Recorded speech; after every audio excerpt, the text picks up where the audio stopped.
नमस्कार, मैं रोज।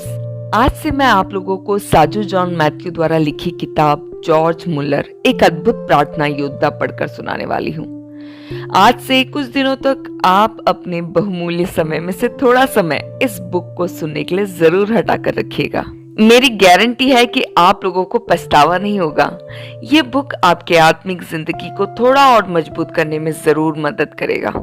मैंने इससे पहले स्मिथ विगसवर्थ, पंडिता रामाबाई, साधु सुंदर सिंह पर लिखी उनकी जीवनी की किताब आप लोगों को पढ़कर सुनाई और साथ ही हेवनली मैन नामक एक असाधारण किताब का मैंने हिंदी ट्रांसलेशन कर आप लोगों को सुनाया। बहुतों ने मुझे कमेंट करके बताया कि ये किताब उन लोगों के जीवन को छू गया, उनके विश्वास को बढ़ाने में मददगार साबित हुआ। मैं आप सभी की शुक्रगुजार हूँ कि आप लोगों ने मुझे इतना प्यार दिया। अगर आप में से कोई नए हैं, मुझे पहली बार सुन रहे हैं, तो आप सभी से मैं रिक्वेस्ट करती हूँ कि चैनल को सब्सक्राइब जरूर करें और बहुतों तक इन किताबों को शेयर करें। क्या पता जाने अनजाने में ही आप किसी के विश्वास को इतना बढ़ा दो कि एक नया जॉर्ज मुलर खड़ा हो जाए। प्रभु यीशु मसीह आप सभी को आशीषित करे। चलिए तो हम इस बुक को शुरू करते हैं। इसके लास्ट पार्ट तक मेरे ही साथ बने रहिएगा। अध्याय 1। हाय दोस्तों, जॉर्ज का पदार्पण हो चुका है। मदिरा और परमेश्वर के वचन का एक साथ सेवन करने वाला विद्वान, धर्मशास्त्र से ज्यादा बियर की बोतलों के साथ अधिक समय व्यतीत करने वाला, शराब खरीदने के लिए अपनी घड़ी और कपड़े गिरवी रखने वाला। जॉर्ज को दोस्तों की बातों में मजा आ रहा था। इसी बीच मदिरालय की मध्यम रोशनी में उसने अपने लिए खाली कुर्सी ढूंढ निकाली। दोस्तों, जॉर्ज का कहना है कि वह लूथरन कलीसिया का पास्टर बनने के लिए पढ़ाई कर रहा है। जेल से बाहर आए हुए उसे थोड़े ही दिन हुए हैं। बस से मिल, मैं परिचय का मोहताज नहीं हूँ। यहाँ सब लोग मुझे जानते हैं। अपनी घूमने वाली कुर्सी पर बैठकर उसने एक चक्कर लगाया, फिर बैरक की ओर देखकर पुकार लगाई, ओए, मेरा हिस्सा ले आओ। मदिरालय के सभी लोग जॉर्ज की आवाज से परिचित थे। उसने अभी उम्र के 20वें वसंत को भी नहीं देखा है, फिर भी पीने के मामले में वह बड़े बड़ों को मात दे देता है। हाले विश्वविद्यालय के पास स्थित वह मदिरालय जॉर्ज का स्थायी ठिकाना है, जहां वह दोस्तों के साथ अपनी शामें गुलजार किया करता है। लेकिन आज तो दोपहर ही हुआ है। हाले विश्वविद्यालय में भौतिक शास्त्र के छात्रों में से उसके अधिकांश मित्र भी यहाँ इकट्ठे हैं। जॉर्ज उसी विश्वविद्यालय में धर्मशास्त्र का छात्र है। पढ़ाई वगैरह कॉलेज में। मदिरालय पहुंचने के बाद जॉर्ज उन सबका हीरो है। ठीक है, अब तुम लोग अपनी बात जारी रख सकते हो। मेरे आने से तुम लोगों का मजा किरकिरा नहीं होना चाहिए, जॉर्ज ने कहा। नहीं जॉर्ज, बाकी बातें तुम्हारी ओर से। हम लोग तो सुनने के लिए तैयार हैं। तुम अपने साहसिक कारनामों का वर्णन प्रारंभ कर सकते हो, एमिल ने सबका प्रतिनिधि बनते हुए कहा। कहानी सुनाना जॉर्ज को भी अच्छा लगता है। जॉर्ज ने अपनी कहानी प्रारंभ की कि कैसे उसने हॉस्टल के अपने मित्रों को मूर्ख बनाया था। तुम लोग तो जानते हो कि कितना जेब खर्च मुझे मिलता है, उसमें मेरा खर्च पूरा नहीं होता है। उधार ले लेकर मैं परेशान हो चुका था। मेरी घड़ी, कपड़े सब गिरवी रखा हुआ था। धर्मशास्त्र के विद्यार्थी तो बेचारे बहुत सीधे होते हैं। थोड़ा थोड़ा रुपया मैंने सबसे उधार ले लिया था। इसी बीच घर में से मेरे पास मनी ऑर्डर आया, लेकिन यदि मैं उस रुपए में से सबकी उधारी चुका देता तो अगले माह बियर कैसे पीता।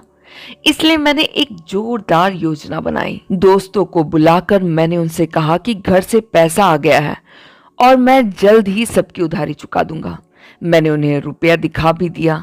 अब मैंने अपनी योजना पर अमल किया। मैंने रुपयों को जूतों के अंदर छुपा दिया।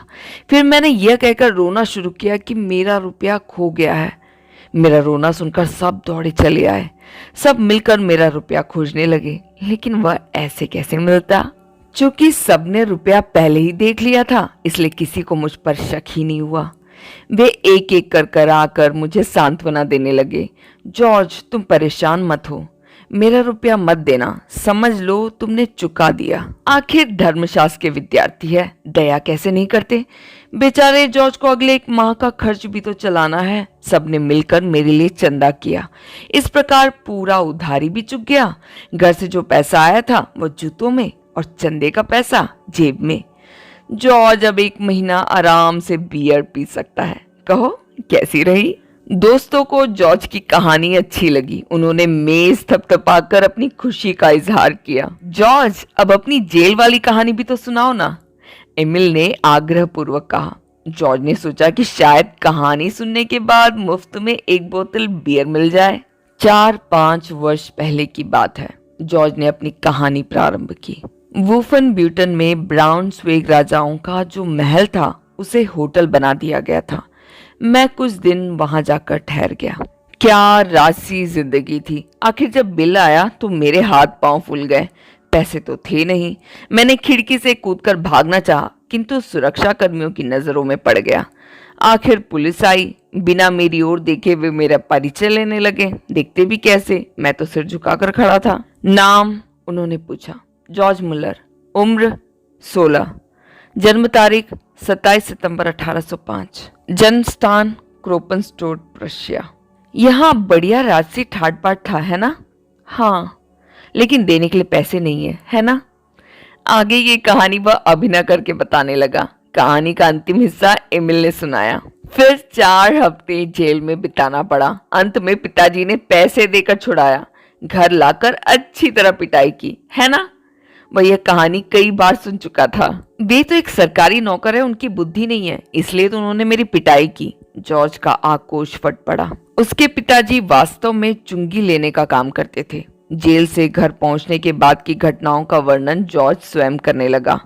उसके पहुंचने के 2 दिन बाद पिताजी घर पहुंचे थे, क्योंकि नौकरी संबंधी कार्य के लिए वह कहीं दूर गए थे। अपनी घोड़ा गाड़ी के दरवाजे को जोर से बंद करके वह घर की ओर बढ़ने लगे। जॉर्ज समझ गया कि उनका क्रोध अभी शांत नहीं हुआ है। जॉर्ज ऊपरी मंजिल की ओर जाने वाली सीढ़ी के ऊपरी हिस्से पर खड़ा था। उसने पिताजी को आते हुए देखा। तुम, मेरी नजरों के सामने आने का दुस्साहस तुमने कैसे किया? पिताजी जोर से चीखे। जॉर्ज विचलित नहीं हुआ। वह अपने पिता की ओर आंखें फाड़ कर देखने लगा। आप चाहते तो बहुत पहले ही जुर्माना भरकर मुझे जेल से छुड़ा सकते थे, वह गुर्राया। हाँ, लेकिन मैं ऐसा नहीं चाहता था। मैं तो चाह रहा था कि तुम कुछ दिन और जेल में रहते। विश्वस्त रहना, आज्ञा पालन करना, ये सब तुम्हें सीखना है। अच्छा ये बताओ कि जेल में जाकर तुमने कुछ सीखा या नहीं? यही कि जर्मनी की जेलों में कैदियों को बहुत बुरा खाना दिया जाता है। जॉर्ज ने अपना विचार प्रकट किया। अच्छा खाना तो तुम्हें वूफन ब्यूटल होटल में मिल रहा था, फिर क्या हुआ? सच बताओ, तुम ये सब क्यों करते हो? बस यूं ही, मजे के लिए। मजे के लिए? जब पुलिस की मार पड़ रही थी तब मजा आ रहा था ना।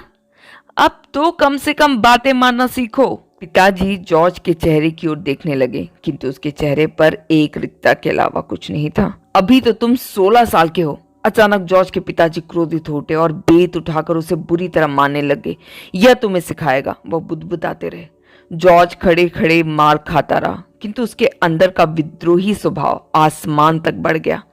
क्या एक मनुष्य का अधिकार है कि वह दूसरे मनुष्य को मारे? यह कैसा रिश्ता है? क्या गुलाम और स्वामी का रिश्ता या पिता और बेटे का रिश्ता? हमेशा एक समूह दूसरे समूह से आज्ञा पालन की अपेक्षा क्यों करता है? यह व्यक्ति जो मेरी पिटाई कर रहा है वो मेरा पिता है या अध्यापक, होटल मैनेजर या पुलिस? रुकिए, आप एक सरकारी नौकर भर हैं। अपने मालिकों की चमचागिरी करना ही आपको आता है। मैं आपकी बातें नहीं मान सकता। जॉर्ज के पिता ठिठक गए। फिर उन्होंने कहा, देखता हूं कैसे नहीं मानोगे। बस मार की कमी है। और बेत फिर से हवा में लहरा उठा। दर्द के मारे जॉर्ज कुलबुलाने लगा। जॉर्ज को मदिरालय में पहुंचे कई घंटे हो गए थे। अब तक वह बियर की 10 बोतलें खाली कर चुका था। जॉर्ज विचारों से बाहर आया। अपने सामने जो युवक बैठा था उस पर उसने ध्यान दिया। जाना पहचाना चेहरा, इसे कहीं देखा है पर यहाँ नहीं। श्रीमान जॉर्ज मुलर, आश्चर्य मत करो, मैं बेटा हूं, तुम्हारे साथ स्कूल में पढ़ता था। नशे में भी जॉर्ज को याद आया। हाँ बेटा, मैं याद कर रहा हूं। वेटर, एक गिलास और। जॉर्ज, बहुत हो चुका, अब तुम जाओ, आधी रात हो गई है। ठीक है, मैं जा रहा हूं दोस्त, शुभ रात्रि। जॉर्ज मदिरालय की सीढ़ियां उतरने लगा। वो अपने छात्रावास की ओर बढ़ने लगा। उसे आश्चर्य हुआ जब बेटा उसके साथ साथ चलने लगा। जॉर्ज, मैं तुम्हारा मित्र बनना चाहता हूं, बेटा ने कहा। जॉर्ज ने उसकी ओर देखा। यह क्या बात हुई? कोई भी मेरा मित्र बन सकता है, जॉर्ज ने कहा। नहीं जॉर्ज, मैं तुम्हारा घनिष्ठ मित्र बनना चाहता हूं। जब से मैंने सुना था कि तुम यहाँ पढ़ रहे हो, तभी से मैं तुमसे मिलना चाहता था। ठीक है बेटा, हम घनिष्ठ मित्र बन जाते हैं, जॉर्ज मान गया। पर तुम क्यों मुझ जैसे पियक्कड़ को दोस्त बनाना चाहते हो? तुम तो स्कूल में एक बड़े अच्छे लड़के थे। यही तो कारण है। मेरे आराधना एवं प्रार्थना में जीवन के बावजूद मैं तुमसे ईर्ष्या करता था। तुम्हें अध्यापकों से डर नहीं लगता था, पुलिस से भी तुम्हें डर नहीं लगता था, हमेशा हंसी मजाक करते रहते थे। अब भी तुम वैसे ही हो। तुम्हारे साथ रहने से मैं भी सब कुछ सीख सकता हूँ। अच्छा, तो ये बात है बेटा। मैं तो सोच रहा था कि तुम्हारी संगति से मैं सुधर जाऊंगा, लेकिन यहाँ तो तुम मेरे जैसा बुरा बनना चाहते हो। देखते हैं कौन किसके जैसे बनता है।